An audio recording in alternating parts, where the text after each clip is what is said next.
नमस्कार, news special देख रहे हैं आप। मैं हूं आपके साथ विशालगढ़। खबर की शुरुआत करेंगे। हाल ही के दिनों में यूजीसी के विरोध में लगातार विरोध प्रदर्शन के बाद सुप्रीम कोर्ट ने यूजीसी के प्रमोशन ऑफ इक्विटी रेगुलेशन पर रोक लगा दी थी, लेकिन अभी भी इसका विरोध हो रहा है। साधु संत का कहना है कि नए नियम से सनातन धर्म ही समाप्त हो जाएगा। हरिद्वार में साधु संतों ने यूजीसी के विरोध में जुलूस निकाला और सरकार के कानून को वापस लेने की भी मांग की। स्वामी यति नरसिंहानंद ने तो यहाँ तक कह दिया कि अगर कानून खत्म नहीं होता तो सनातन धर्म समाप्त हो जाएगा। हल्द्वानी में भी इसका विरोध हो रहा है। स्वर्ण शक्ति संगठन ने 21 फरवरी को हल्द्वानी के रामलीला ग्राउंड से एक विशाल रैली की भी घोषणा की है। हरिद्वार में यूजीसी के नए कानूनों का विरोध अब होना शुरू हो रहा है और ऐसे में हरिद्वार में साधु संतों ने मशाल जुलूस भी निकाला। भारत सरकार होश में आओ, काला कानून वापस लो के नारे इस दौरान लगाए गए हैं। सड़क पर संत समाज और नए नियम की मांग भी की जा रही है। यूजीसी के नए नियम में सनातन धर्म हो जाएगा समाप्त, ये भी बात कही गई है।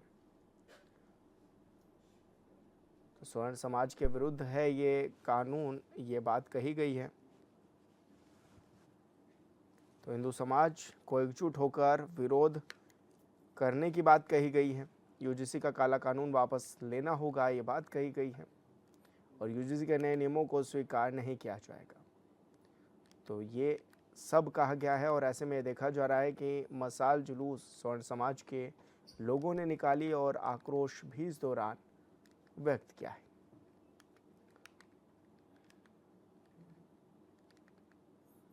तो वहीं ये भी देखा जा रहा है कि इस दौरान लोगों में अब भारी आक्रोश भी नजर आने लगा है।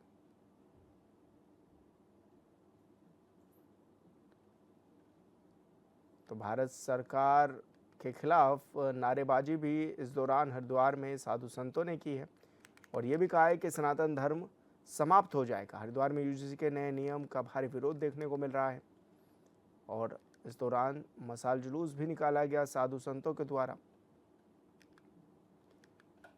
और इस कानून को वापस ले जाने की मांग भी इस दौरान की गई है। यूजीसी के नए नियमों से सनातन धर्म के समाप्त होने की चिंता भी जताई गई है। तो नया कानून स्वर्ण समाज के हितों के विरुद्ध है, ये कहा गया है।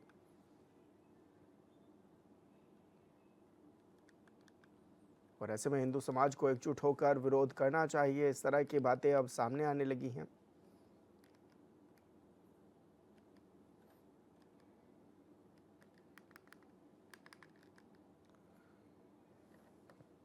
तो साधु संतों की मांग पर अब भाजपा विधायक विनोद चमोली ने भी प्रतिक्रिया दी है। उन्होंने कहा है कि यूजीसी से जुड़ा विषय नीतिगत और कानूनी प्रक्रिया के अंतर्गत आता है और इसे अनावश्यक रूप से राजनीतिक रूप नहीं दिया जाना चाहिए।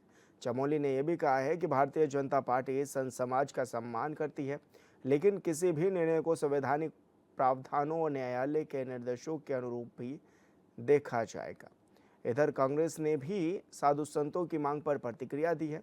कांग्रेस का कहना है कि लगातार विरोध हो रहा है, लिहाजा इस पर भी सरकार को विचार करने की अब जरूरत है।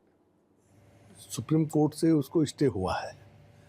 उन्होंने सरकार को भी नया ड्राफ्ट तैयार करने के लिए कहा है और सरकार ने भी ये कहा है कि हम किसी के साथ अन्याय नहीं होने देंगे। कोई भी ऐसा हम रास्ता नहीं खोल सकते हैं जिससे कोई भी कम्युनिटी या कोई भी व्यक्ति अपने आप को असुरक्षित महसूस करे।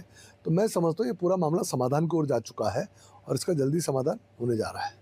यूजीसी कानून को लेकर के अभी भी भ्रांतियां बनी हुई हैं और यूजीसी कानून को लेकर के जिस तरीके से कल हरिद्वार में संतों ने अपना विरोध दर्ज कराया, उन्होंने कहा कि भले ही सुप्रीम कोर्ट ने इस पर स्टे कर दिया हो, लेकिन सरकार को इसको तत्काल वापस लेना चाहिए। और हम लगातार कह रहे हैं कि यूजीसी कानून को लेकर के अगर कुछ लोगों की आपत्तियां हैं तो निश्चित तौर पर केंद्र सरकार को उसका संज्ञान लेकर के उसका तत्काल जो है समाधान करना चाहिए। और अगर ज़बरदस्ती यूजीसी कानून थोपने का प्रयास हुआ तो निश्चित तौर पर ये भी सही नहीं होगा, क्योंकि लोकतंत्र के अंदर सर्वसम्मति बना करके ही कोई भी कानून जो है लागू किया जाना चाहिए। अब केंद्र सरकार की समझ है कि वो यूजीसी को थोपना चाहती है या सर्वसम्मति से सभी पक्षों को सुनने के बाद उनकी आपत्तियों को दूर करने के बाद इसको लागू कर दी।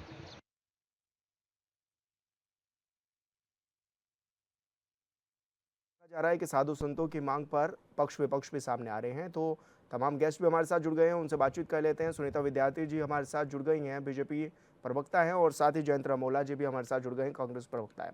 सुनीता जी, सबसे पहले मैं आप ही का रुख करूंगा। आखिर साधु संत लगातार मांग कर रहे हैं, आप लोग भी कानून लेकर के आए हैं, अब किस तरह की चीजें आप लोग कर रहे हैं, इस कानून में क्या बदलाव किया जाएगा? देखिए, जैसा अभी विधायक जी ने भी कहा है कि इसमें जो है सुप्रीम कोर्ट का इन्वॉल्वमेंट हो चुका है और सुप्रीम कोर्ट के अकॉर्डिंग इसमें अभी स्टे चल रहा है। तो जो भी आगे इसमें निर्णय होगा वो सभी की भावनाओं को देख के ही होगा, क्योंकि कोई भी वर्ग पीछे ना और किसी भी वर्ग को जो है इस तरीके की परेशानी ना हो जो हो रही है। तो निश्चित रूप से आगे इसमें जो भी होगा वो हम सभी लोगों की भावनाओं को देखते हुए ही निर्णय लिया जाएगा। जहाँ तक संत समाज की बात है, संत समाज का हम बहुत सम्मान करते हैं, लेकिन मुझे लगता है कि इसमें कोई ल्योर अल्योर का कोई फंडा नहीं है, क्योंकि अगर तो किसी प्रकार से हमारी परंपरा, संस्कृति या धर्म परिवर्तन या सनातन पर किसी प्रकार की कोई चोट इसमें मुझे नहीं लगता कि इससे डायरेक्टली हो रही है। लेकिन जनहित के मुद्दों को उठाना, अगर संत समाज उसमें आगे आते हैं, उनका स्वागत है। और हम सबकी यही राय है कि किसी भी वर्ग को इनसिक्योरिटी फील ना हो, और इनसिक्योरिटी किसी के लिए भी नहीं होनी चाहिए, चाहे वो किसी भी वर्ग के हों। तो जहाँ पे अभी आप देख रहे हैं कि कई ऐसे निर्णय आ रहे हैं कि माइनस में भी अगर आपके मार्क्स हैं तो भी आपको वो सीट मिल जाती है जिस सीट पर किसी होनहार बच्चे का अधिकार है। तो ये जो आरक्षण वाली चीजें हैं और ये जो बिना मेरिट के भी अगर उनको हम मेरिटोरियस मान रहे हैं, तो मुझे लगता है कि उसका फिर वो भूल चूक लेनी देनी बाद में हमको भुगतनी पड़ती है जब हम लोग हॉस्पिटल्स में उनके माध्यम से, क्योंकि जो बच्चा मेरिटोरियस नहीं है और वो ट्रेनिंग ले लेता है, तो हम कैसे विश्वास कर लें कि उस बच्चे ने जो है अपनी पूरी मेहनत से उस ट्रेनिंग को भी अपना 100% दिया होगा, क्योंकि सीट तो उसको माइनस में मिल गई। क्योंकि मैं खुद अध्यापक रही हूँ, प्रोफेसर रही हूँ कॉलेज में, तो मैं जानती हूँ कि एक बच्चा जो फेल है और एक बच्चा जो पास है, उन दोनों में क्या डिफरेंस होता है, और कितने जो है वो बच्चे, दोनों को क्या मौका मिलना चाहिए क्या चीज करने का। अगर हम अनभिज्ञ बच्चे से प्रैक्टिकल करा देंगे तो वो तो जला देगा ना सब चीजों को। वही अगर हम 3 फेज किसी ऐसे बच्चे को देंगे जिसने जो है वो single phase, double phase, 3 phase पढ़ा होगा, तो निश्चित रूप से उसको न्यूट्रल का पता होगा, उसको फेजेस का पता होगा। अब अगर ऐसी ही माइनस वाले को हम वहां बिठा देंगे कि चलिए भाई सर्किट बनाइए, तो मुझे नहीं लगता कि वो बच पाएगा सर्किट।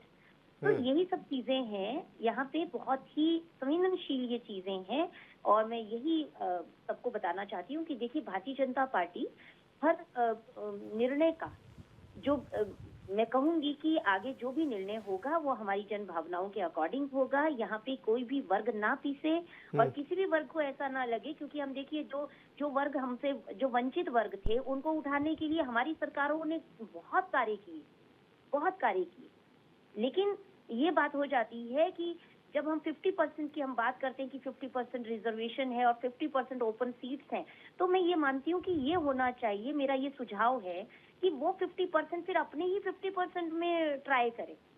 ऐसा ना हो कि वो 100, क्योंकि उनको तो हमने 150% का दे दिया ना, फिर भाई 50% उनका अपना हो गया, और जो बाकी 50% है उसमें भी अगर वो जाएंगे तो उनके पास तो 100% की वैसे ही रिजर्वेशन हो गई। तो ये सब चीजें जो है, ये इनमें संशोधन की बहुत आवश्यकता है। कहीं हम आने वाली पीढ़ियों को पंगु ना बना दे, क्योंकि जिस तरीके से जेनजी का भी लगातार विश्लेषण हो रहा है कि हमारी पीढ़ियां जो हैं, हर पीढ़ी हमसे कुछ न कुछ, किसी न किसी गुण में आगे निकलती थी, लेकिन अब जो जनरेशन गैप हो रहा है उसमें जेनजी की जो पीढ़ी है वो तो बिल्कुल, मतलब जो जनरेशन है वो ऐसी हो रही है कि कई चीजों में मात खा रही है। तो ये हमारे भविष्य के लिए ठीक नहीं है, हमारे भविष्य की आने वाली पीढ़ियों के लिए ठीक नहीं है, क्योंकि अल्फा भी उतर चुकी है। उसके बाद अब आगे कितनी जनरेशंस आएंगी, और अगर ऐसा ही आगे को मेथड रहा तो हमारा जो इंटेलेक्चुअल विंग है या जो आईक्यू है वो कहीं हम लोग, जैसे आजकल एआई की बहुत बात चल रही है कि हम एआई को टूल की तरह यूज करें, ना कि एआई के टूल बन जाए। तो ये बहुत इंपॉर्टेंट होता है कि टेक्नोलॉजी का अगर आप यूज करना चाहते हैं या किसी भी प्रकार से किसी भी वर्ग को, अगर हम जैसे हम यूजीसी की ही बात करें, तो जो यूनिवर्सिटी ग्रांट जो परमिशन होती है या जो हमारा पूरा ये सिस्टम है जिसके अंदर सारे नियम बनाए जाते हैं, किस प्रकार से जो है हमारा पूरा सिस्टम चलेगा, कितनी सीट्स रहेंगी, ईडब्ल्यूएस की कितनी होंगी, और जनरल कैटेगरी के साथ, और जो अभी चल रहा है कि अगर हमारी कोई पर्टिकुलर वर्ग जो है उनके ऊपर अगर कोई तहमत या आरोप लगाता है तो वो ऑटोमेटिकली उसको आरोपित माना जाएगा। तो ये तो नहीं होना चाहिए, क्योंकि यूनिवर्सिटी ग्रांट्स कमीशन जो है एक्ट है वो प्रत्येक वर्ग को एक नजर से देखे और जहाँ पे जो बिल्कुल पिछड़ रहे हैं उनको जरूर उठाए, लेकिन उनको उठाने के चक्कर में जनरल को ना खत्म कर दे, ये नहीं होना चाहिए। ये हम सबकी डिमांड है। जी, बिल्कुल। जयंत रमोला जी, क्या मानते हैं आप कि साधु संतों को सड़कों पर आना पड़ रहा है, विरोध करना पड़ रहा है? क्या लग रहा है कि किस तरह का कानून है और क्या क्या कहेंगे आप इस कानून को लेकर? देखिए, आदरणीय विद्यार्थी जी ने बहुत सारी बातें बहुत स्पष्ट कर दी है। उन्होंने बहुत चीजें ये कहा है और जो उनकी बातें हैं उन बातों से बिल्कुल स्पष्ट हो गया कि ये भी यूजीसी कानून के खिलाफ है। जी, बिल्कुल खिलाफ है। और वाकई में पहले तो मैं साधु संतों का वो सुन रहा था कि सनातन खत्म हो जाएगा, लेकिन वो कमजोर साधु हैं जो ये बोलते हैं कि सनातन खाली यूजीसी से खत्म हो जाएगा, तो वो उनकी गलत बयानबाजी है। ये सनातन है, ऐसे इतने मुगल आए वो नहीं खत्म कर पाए, तो ये यूजीसी का क्या छोटा सा कानून इसको खत्म करवाया। लेकिन मेरा मानना यह है, बिल्कुल मैं सुनीता जी की बात से एग्री करता हूँ कि स्कूलों के अंदर कॉलेजों के अंदर इस तरह के नियम और इस तरह के कानून लाना कहीं ना कहीं, क्योंकि हमारे बच्चे भी कॉलेज में पढ़ रहे हैं, अभी उनको नहीं पता है कि वो किस किस जाति के लोग उनके साथ में पढ़ रहे हैं। लेकिन जब से ये कानून वाली यूजीसी वाली चर्चा चली, तब से आपस में एक असमंजस की स्थिति आपस में बनने लगी है कि वो इस जाति का, वो इस जाति का। तो ये कहीं ना कहीं बांटने का जो काम हुआ है ये गलत हुआ है, सरासर गलत हुआ है। कॉलेज के अंदर हम भी जब छोटे थे, जब उस जमाने में तो बहुत ज्यादा इस तरह का रहता था, तब भी हमको पता नहीं होता था कौन सा, एक दूसरे का टिफिन में बैठ के खाते थे, एक दूसरे से हाथ सब मिलके रहते थे, कोई किसी को पता भी नहीं होता था किस तरह की चीजें हैं। लेकिन ये कानून मांगा किसने? आपने देखा होगा जितने भी तरह के कानून सरकार के द्वारा लागू किए गए, उन कानूनों में सरकार ने यू टर्न किया या कोई सुप्रीम कोर्ट से कोई ना कोई उसने हस्तक्षेप हुआ है, किसी भी न्यायालय से हस्तक्षेप हुआ है। सरकार इस तरह के कानून लगातार बना रही है जिसमें कहीं ना कहीं हस्तक्षेप हुआ है और उसके बाद में यू टर्न सरकार ने किया है। आज अगर संत समाज सड़कों पर खड़ा है, संत समाज सड़कों को, मैं संत समाज की एक बात से और कहा हूं कि संत समाज आज यूजीसी के खिलाफ तो सड़कों पर खड़ा है, लेकिन संत समाज उस दिन चुप हो गया जिस दिन शंकराचार्य जी के बटुकों को सिखा पकड़कर खींच दिया जाता है, यूपी की पुलिस खींच के ले जाती है, वो वीडियो सरेआम होता है, तब संत समाज सड़कों पर नहीं उतरता है। तो कहीं ना कहीं ये इस तरह की दोहरी चीजें नहीं होनी चाहिए संत समाज की ओर से, क्योंकि अगर वो सनातन की बात करते हैं, सनातन बचाने की बात करते हैं, तो सनातन का सबसे बड़ा चिन्ह जो होता है हमारी शिखा होती है, और उस शिखा को अगर कोई व्यक्ति खींचता है, कोई भी व्यक्ति खींचता है, तो सनातन का सबसे बड़ा अपमान होता है। तो सनातन की लड़ाई लड़ने वाले मैं उन संतों से भी कहूंगा कि उनको उसके खिलाफ भी बोलना चाहिए था, उसके खिलाफ भी बोलना है, ये नहीं कि ताकतवर के खिलाफ नहीं बोलना है।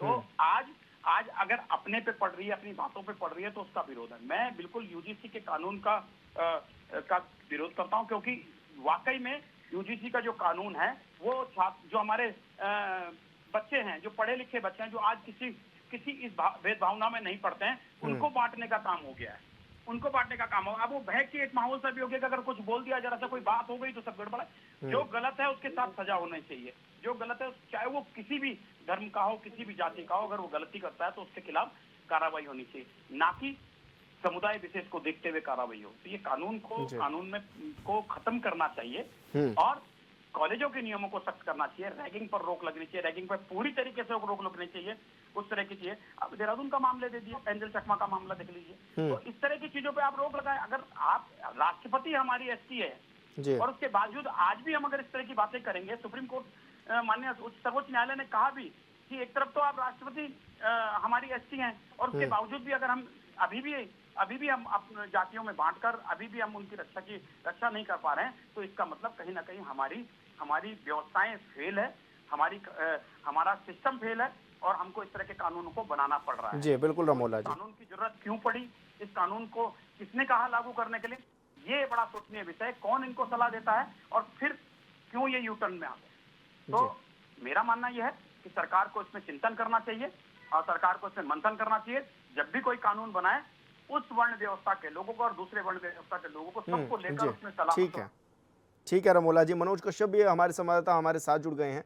मनोज, किस तरह से विरोध नजर आने लगा है हरिद्वार में साधु संतों का? हालांकि लंबे समय से ये देखा जा रहा है कि हरिद्वार में साधु संतों जो है वो लगातार ये मांग भी कर रहे हैं कि यूजीसी कानून वापस हो। बिल्कुल, देखिए विशाल, लगातार जो देखा जा रहा है कि हरिद्वार के अंदर जो है वो बीजेपी के से जुड़े हुए जो युवा है वो भी सड़कों पे देखे गए थे। उससे कुछ दिन पहले तमाम जो युवा बीजेपी से जुड़े थे उनके द्वारा भी यहाँ पे विरोध प्रदर्शन किया गया था। लेकिन अभी जो नई तस्वीरें सामने आई हरिद्वार से देखा जा सकता है कि तमाम जो साधु संत है अब कहीं न कहीं वो सड़कों पे आ गए और सड़कों पे आके कड़ा विरोध इसका कर रहे हैं क्योंकि यूजीसी के जो नए नियम है वो कहीं न कहीं कई लोगों को आहत जरूर कर रहे हैं। लेकिन हालांकि अब कहीं न कहीं जो ये नियम थे इनको लोगों को समझना भी होगा किस तरीके से सरकार जो आम लोग उनको समझाना होगा। लेकिन लगातार चाहे वो बीजेपी से जुड़े हुए युवा है या फिर अन्य लोग हैं वो इसका विरोध कर रहे हैं। सबसे पहले ये समझना होगा कि साल 2019 और 2016 में जो यहाँ पे एक याचिका थी वो कोर्ट में डाली गई थी और यहाँ जो जातिवाद को लेकर याचिका करीब ऐसी 20 याचिका ऐसी थी जो कोर्ट में दाखिल की गई थी जिनको लेकर ये पूरी सुनवाई भी हुई थी। हालांकि फिलहाल इन तमाम जो ये नियम थी यूजीसी के उस पर रोक लगा दी गई है। 19 मार्च को इस पे 3 जजों की जो कमेटी होगी वो इस पे कहीं न कहीं अपनी सुनवाई करेगी। लेकिन उससे पहले लगातार चाहे हरिद्वार की बात कर ले, देहरादून की बात कर ले, लगातार अलग अलग जगहों से विरोध प्रदर्शन देखने के लिए मिलते हैं। लेकिन देखने वाली बात ये होगी कि जिस तरीके से तमाम साधु संत जो युवा है वो सड़कों पे आके विरोध तो कर रहे हैं, लेकिन उसका नतीजा क्या होगा उसका जब 19 मार्च को इसकी सुनवाई होगी, 3 जजों की जो कमेटी होगी इस पे पुनः एक बार सुनवाई करेगी तो कहीं न कहीं तभी इस बात का फैसला पाएगा कि ये जो विरोध है ये कितना कारगर साबित हो पाया है। जी विशाल, लेकिन ऐसे में अभी साधु संत क्या कुछ मांग भी करते हुए नजर आ रहे हैं? और क्योंकि लगातार विरोध तो थमने का नाम नहीं ले रहे हैं। बिल्कुल, देखिए लगातार हमने देखा कि चाहे वो साधु संत हो या फिर युवा वर्ग हो, वो लगातार भी सड़कों पर जाके जो ये यूजीसी के जो नए नियम थे उनको वापस करने की मांग कर रहे थे। कि यहाँ पे कई तरह से तमाम साधु संत थे वो इस बात को कहते हुए भी दिखाई दे रहे थे कि यहाँ पे जो सरकार लोगों को जाति में बांटने का काम कर रही है। तो ऐसे में कहीं न कहीं जब लोग जाति में बढ़ जाएंगे तो लगातार जो ये जिस तरीके के झगड़े अभी जो मेहमान हमारे साथ में जुड़े हुए थे वो भी बात कर रहे थे। जो देहरादून में एक घटना हुई थी और यहाँ पे जो एंजल उसकी हत्या कर दी गई थी। तो लगातार ऐसे घटनाओं पे वाकई रोक लगनी चाहिए। लेकिन जिस तरीके के नए नियम है उसका विरोध सड़कों पे आके युवा भी कर रहे, साधु संत भी कर रहे, तमाम जो राजनीतिक पार्टी है उनसे जो जुड़े हुए पदाधिकारी वो भी इसका विरोध करते हुए देखे गए। तो कहीं न कहीं लगातार तमाम लोग इसी बात को कहते हुए दिखाई दे रहे कि जो ये यूजीसी के नए नियम बिल्कुल मनोज, बहुत शुक्रिया आपका। सुनीता जी, फाइनल कमेंट आपसे चाहूंगा कि किस तरह से क्या होना चाहिए, अब क्या कुछ मांग भी आप लोग कर रहे हैं इसमें? सुनीता जी, आपको मेरी आवाज मिल पा रही है? जी जी, देखिए कांग्रेस के जो प्रवक्ता यहाँ पे बोल रहे थे मैं उनसे सहमत नहीं हूँ, क्योंकि वो जैसा उन्होंने कहा कि इनको किसने कहा रूल बनाने के लिए या ये लॉ बनाने वाले कौन होते हैं। तो ये पॉलिसी मेकर्स हैं और ये पॉलिसी मेकर्स का ही काम होता है एक्ट को बनाने का। और हमारी लीडरशिप जो है, जो ये इन्होंने 100 कितने साल की इनकी कांग्रेस हो गई, ये तब से लेके रूल ही बना रहे हैं और थोप रहे हैं। भारतीय जनता पार्टी इस प्रकार से नहीं करती है। उनका जो कार्य है वो कांग्रेस से इसीलिए भिन्न है क्योंकि वो जन भावनाओं के अकॉर्डिंग काम करती है। तो देखिए सभी रूल बनते हैं, लेकिन जब चीजें सामने आती हैं तो संशोधन भी होते हैं। किसान बिल लाती है, तीनों किसान बिल नहीं ये बातें तो किसान बिल लाती है तो क्यों रो रहे हैं किसान? आज बिचौलिए खत्म हो गए तो वो बिचौलिए किसके थे? वो कांग्रेस पार्टी ने अपने लोगों को लगा रखा था। तो बिचौलिए खत्म करना, एजेंटगिरी खत्म करना, ये हमारा इसमें हमने पूरी ट्रांसपेरेंसी बदली है और आज किसान जो है खुद ही पछता रहे हैं। लेकिन यहाँ पे देखिए कोई भी रूल जो है किसी के लिए हार्श नहीं होना चाहिए। सुनिए मेरी बात, 1 मिनट आप चुप हो जाइए, आपको समय दिया था। देखिए कोई भी रूल किसी के लिए हार्श नहीं होना चाहिए। अब जिस प्रकार का आपका तुष्टिकरण, ठीक है सुनीता जी, रमोला जी, क्या आपने हज के लिए लोगों को जो है वहाँ पे पैसा नहीं दिया? आपने हमको तो ठीक है सुनीता जी, रमोला जी, आप दोनों मेहमान हमारे साथ जुड़े, बहुत शुक्रिया आपका। और न्यूज स्पेशल में मेरे साथ इतना ही। आप देखते रहिए चैनल 24/7। नमस्कार।